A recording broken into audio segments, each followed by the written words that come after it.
ये प्रधानमंत्री जी ने कहा है, पब्लिक में मीडिया को कहा है कि मैं बायोलॉजिकल नहीं हूं, मेरा डायरेक्ट कनेक्शन भगवान के साथ है। मैं नहीं बोल रहा हूं, प्रधानमंत्री मोदी जी ने बोला है।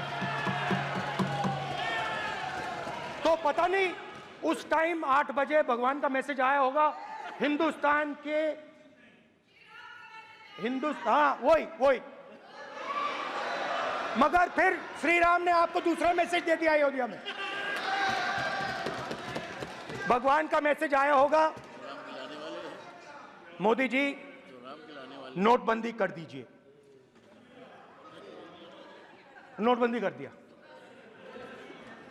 डायरेक्ट ऊपर से आया मैसेज, ऑर्डर आया खटाक। और अलग अलग ऑर्डर आते हैं। अदानी जी वाला ऑर्डर आता है, बंबई एयरपोर्ट अदानी जी को ऊपर से ऑर्डर आता है, खटाक खटाखट खटाखट खटाखट ऑर्डर आते हैं। तो नोटबंदी कर दी। स्मॉल और मीडियम बिजनेसेस जो हैं, जो हिंदुस्तान की रोजगार की रीढ़ की हड्डी है, बैकबोन है, उड़ा दिया, खत्म कर दिया। आज नतीजा यह है कि ये जो भी करना चाहे करें, हिंदुस्तान के युवाओं को रोजगार नहीं मिल सकता। Job creation backbone is broken, finish, खत्म। नोटबंदी की, गलत जीएसटी लागू की, उड़ा दिया। अब मैं सोचता हूं, पहले मैं सोचता था ये पता नहीं कैसे हुआ, अब मैं समझता हूं कि ये अदानी जी, अंबानी जी जैसे लोगों के लिए किया गया। ये रास्ता साफ करने का तरीका था, रास्ता साफ करने का तरीका था। इनकम टैक्स डिपार्टमेंट उनके पीछे पड़ा रहता है। जीएसटी, डिमोनेटाइजेशन, 24 घंटा उनको तंग करते हैं। उनके कैश फ्लो को रिस्ट्रिक्ट करने की कोशिश करते हैं, कैश फ्लो को क्रश करने की कोशिश करते हैं कि वो परे हट जाएं और अरबपति उनकी जगह ले लें। आप किसी भी छोटे व्यापारी से पूछ लो, किसी भी स्मॉल मीडियम बिजनेस ओनर से पूछ लो, ये आपको बता देगा। गुजरात में मैं गया, टेक्सटाइल ओनर्स के साथ मेरी बात हुई।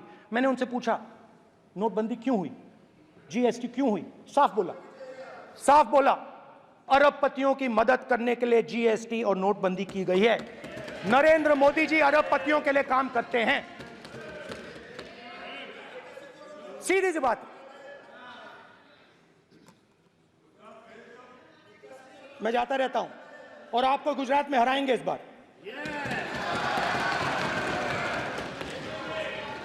आप लिख के ले लो, आपको ऑपोजिशन इंडिया गठबंधन गुजरात में हराने जा रहा है।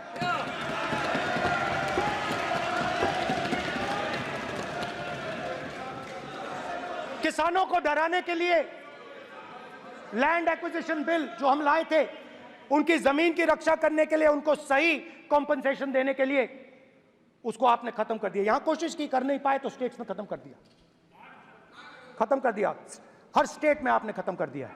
अगर आप जानते नहीं हो चेक कर लो, हर स्टेट में हर भाजपा की स्टेट में खत्म कर दिया।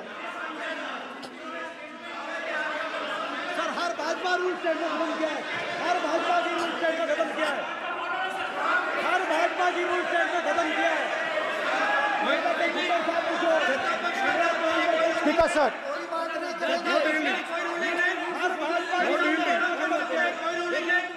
खट्टर साहब का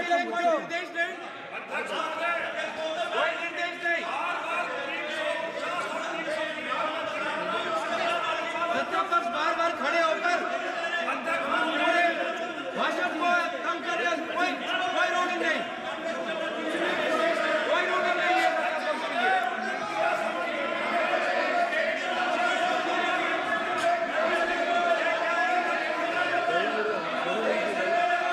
कोई रूलिंग नहीं है। इनको बैठने के लिए नहीं कहा जा रहा, इनको बैठने के लिए नहीं कहा जा रहा, इनको बैठने के लिए नहीं कहा जा रहा। सत्ता पक्ष डिस्टर्ब कर रही है सर, अध्यक्ष महोदय सत्ता पक्ष डिस्टर्ब कर रहे हैं, अध्यक्ष महोदय सत्ता पक्ष डिस्टर्ब कर रहे हैं। किसानों को ये देखिए सर, ये देखिए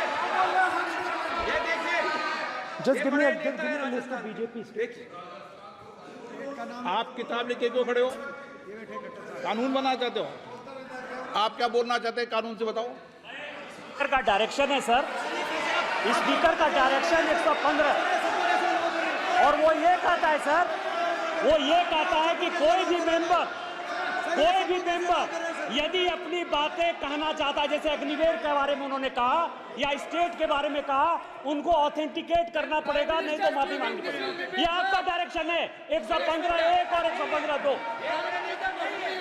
इसीलिए वो जो बातें कर रहे हैं उसको ऑथेंटिकेट करें, चाहे अग्निवीर के लिए चाहे वो किसानों के लिए कर रहे हैं सर, ये आपका डायरेक्शन है।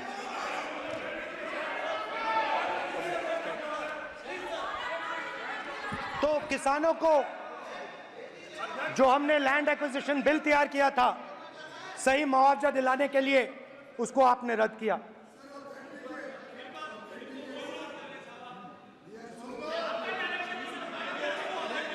विल ऑथेंटिकेट कर देंगे, ऑथेंटिकेट कर देंगे। कर देंगे हम ऑथेंटिकेट। बैठ जाओ, कर देंगे ऑथेंटिकेट। उसके बाद किसानों को डराने के लिए, याद रखिए शिव जी कहते हैं डरो मत डराओ मत, किसानों को डराने के लिए आप 3 नए कानून लाए। प्रधानमंत्री ने उनसे कहा कि ये आपके फायदे के कानून हैं। सच्चाई थी कि वो अदानी जी अंबानी जी के फायदे के कानून थे।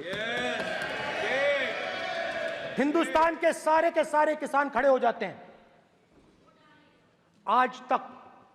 आज तक सड़क ब्लॉक है।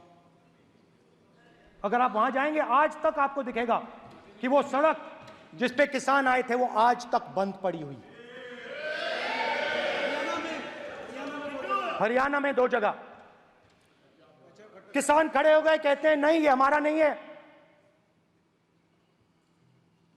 आप हमारी मेहनत का फल छीनना चाहते हो, हम इस बात को एक्सेप्ट नहीं करेंगे।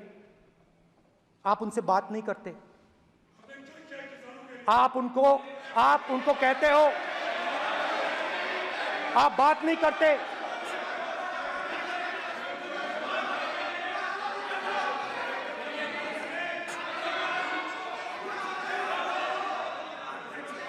आप बात नहीं करते, आप गले नहीं लगते, आप उन्हें आतंकवादी कहते हो।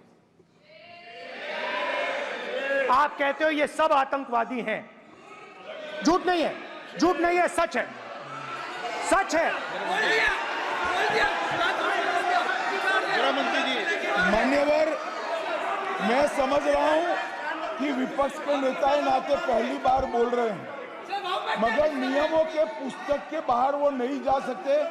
ये स्टेटमेंट करे कि हम कहते हैं कि किसान आतंकवादी, तो कैसे सदन में चल सकता है मान्यवर? आप एक तरफा नियमों के ऊपर जाकर उनको रियायत दे रहे हो मान्यवर, हमें संरक्षित करिए, ऐसे नहीं चलता। 700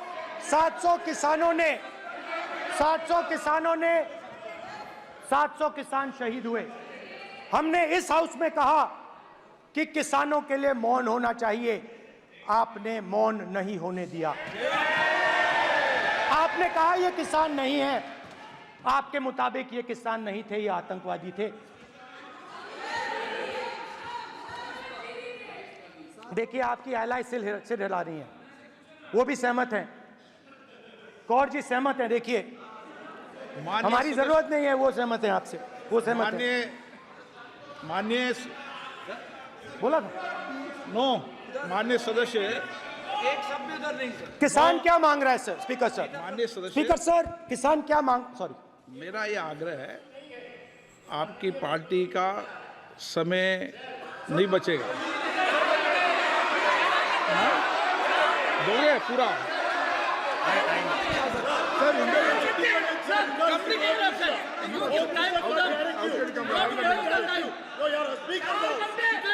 आप नहीं बोलेंगे, ये बोलेंगे सर। और आप तो सर और स्पीकर सर, आप तो किताब स्पीकर सर, किसानों ने मांगा क्या? स्पीकर सर, किसानों ने मांगा क्या? स्पीकर ने सिर्फ किसानों ने सिर्फ ये कहा कि अगर 16 लाख करोड़ रुपए अरबपतियों का कर्जा माफ हो सकता है तो हमारा भी थोड़ा सा कर दीजिए। किसान ने ये कहा कि हर प्रोडक्ट के लिए सही प्राइस मिलती है, हमें भी एमएसपी दे दीजिए।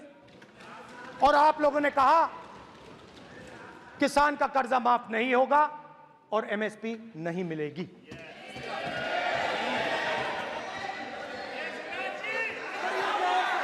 माननीय अध्यक्ष महोदय,